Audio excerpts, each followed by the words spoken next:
At what age did Avram Avinu recognize his maker?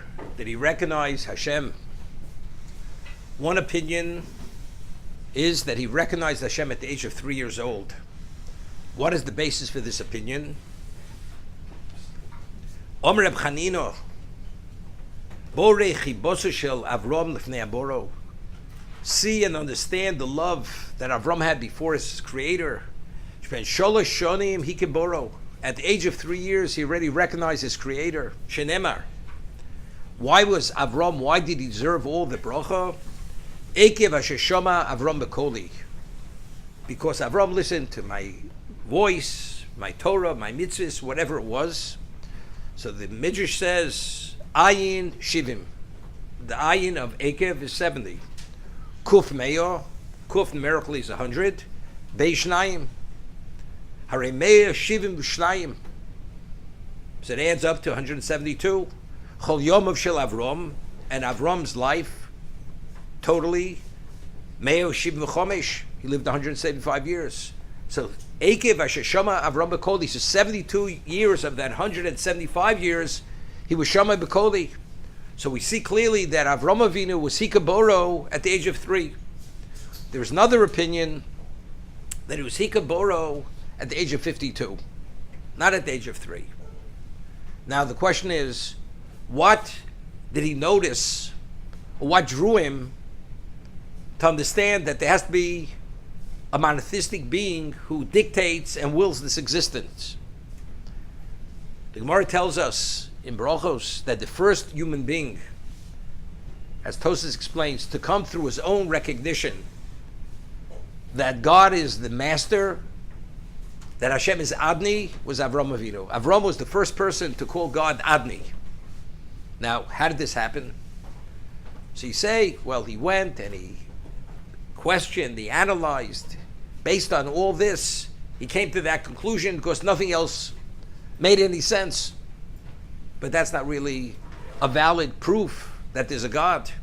Because just because no one could respond to your queries and you're not satisfied with their answers, there could be endless other answers. So how did Avram come upon God?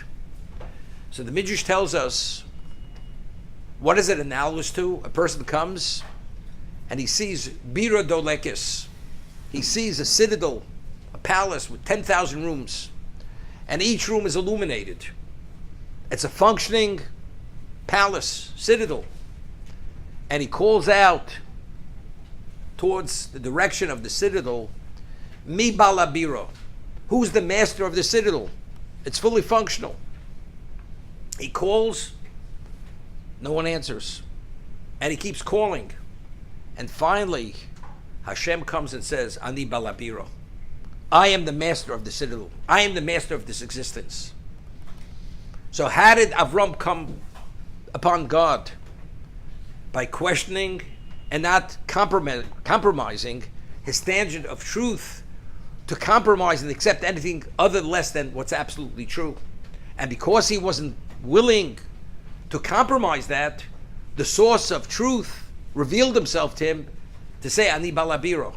So the question is, this happened at the age of 3, that it happened at the age of 52 when he asked this question, and he wasn't willing to accept anything less than what's absolutely true. And that could only happen only if Hashem himself comes and says, Ani balabiro. When that happened, Avram Avinu says, Adni, he's the master. He's the first person through his own initiative to refer to God as Adon, as Adni. But the question is, what drove Avram Avinu? What drew him to ask the questions and not be agreeable to anything, to accept anything less than truth itself? Avram Avinu, if a person truly understands to what degree, as the Chovos HaLevavos explains, we are all beneficiaries. If you believe in God, our physicality, the way our physicality functions, our brain, our mind, our ability, our agility, our creativity, we're endowed with endless benefits besides the world itself. What degree of beholdeness should we have to Hashem? To what degree should we be appreciative?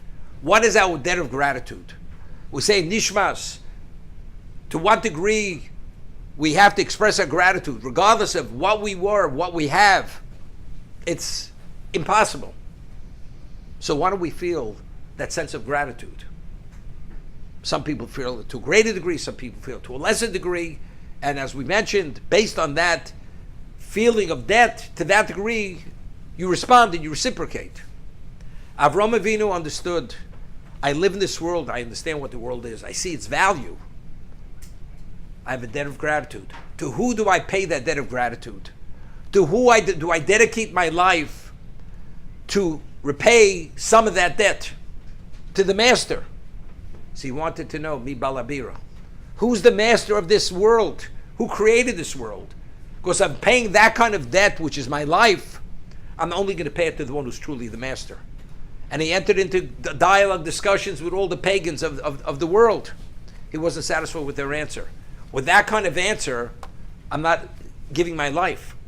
Until finally, HaKadosh Baruch Hu himself says, Ani Balabira, I am the master. When he understood that, that's when Avram was committed to give his life for Hashem.